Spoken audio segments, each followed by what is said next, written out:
నమస్తే, welcome to Jillavani news. ముందుగా headlines చూద్దాం. ఆధ్యాత్మిక శోభతో మురిసిపోతున్న విశాఖ ఏ కాలనీ.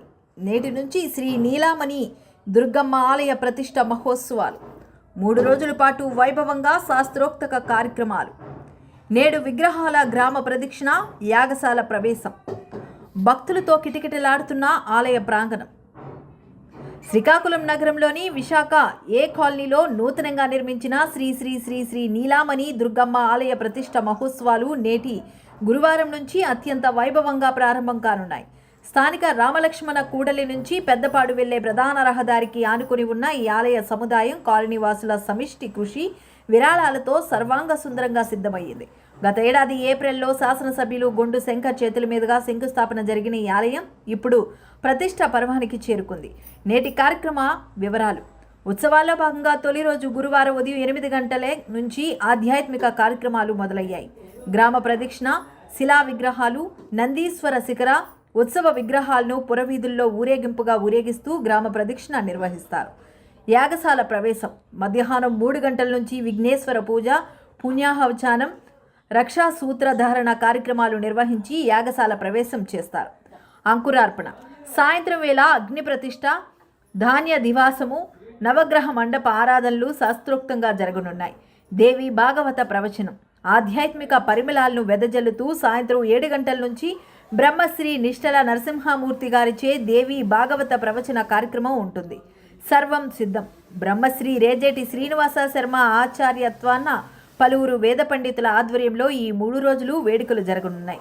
భక్తులకు ఎటువంటి ఇబ్బందులు కలగకుండా ఆలయ నిర్మాణ సేవా సమితి అధ్యక్షుడు సింతు సుధాకర్ రావు, కార్యదర్శి బొడ్డేపల్లి చిరంజీవిరావు, గౌరవ సలహాదారు బుర్రా ఆదినారాయణ శాస్త్రి, ఇతర కమిటీ సభ్యులు విస్తృత ఏర్పాట్లు చేశారు.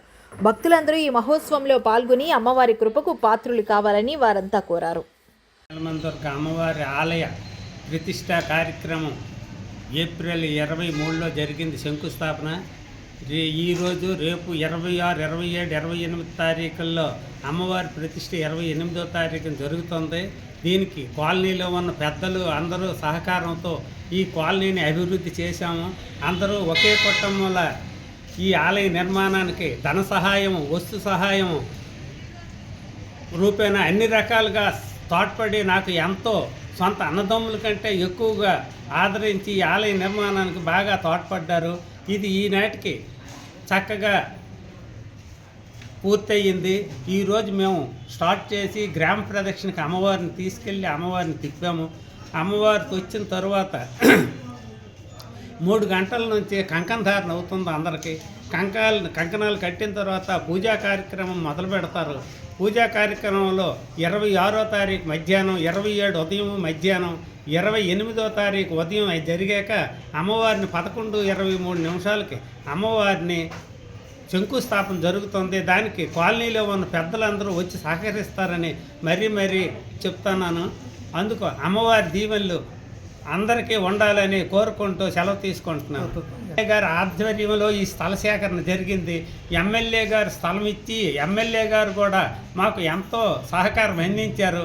దాన్ని మేము తీసుకొని ఎమ్మెల్యే గారు శంకుస్థాపన దగ్గర నుంచి ఈరోజు అమ్మవారిని ప్రదక్షిణకి తీసుకెళ్ళిన దగ్గర నుంచి ఆయన 2 సార్లు ఎన్నిసార్లు మేము పిలిచిన అన్నిసార్లు వచ్చి అన్ని రకాలుగా మాకు సహకరిస్తున్నారు.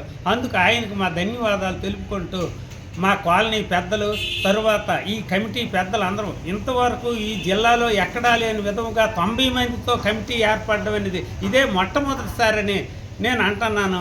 అది కూడా యథార్థమని నేను చెప్తున్నా. దీనికి సహకారం ఏమిటంటే మేని సింతు సుధాకర్ గారు, తరువాత బుర్రా సుబ్రహ్మణ్య శాస్త్రి గారు, ఇలాగ ఎందరెందరో ఉన్నారు. అందరి పేర్లు చెప్పాలంటే 90 మంది పేర్లు చెప్పాలంటే కొందరు పేర్లు నాకు గుర్తుండదు. కాబట్టి వీళ్ళందరి సహకారంతో, తర్వాత బొడ్డేపల్లి చిరంజీవిరావు గారు, సూర్యప్రకాష్ గారు, తర్వాత ఎవరంటే అన్ని రకాల ఏర్పాట్లు జరుగుతున్నాయి. ఏ రకమైన ఆటంకాలు లేకుండా అన్ని రకాల సహకారం ప్రజలు మాకు అందిస్తారని ఎంతో దైవభక్తితో మీరంతా కృషి చేసి ఈ కార్యక్రమాన్ని జయప్రదం చేస్తారని మరీ కోరుతున్నాను.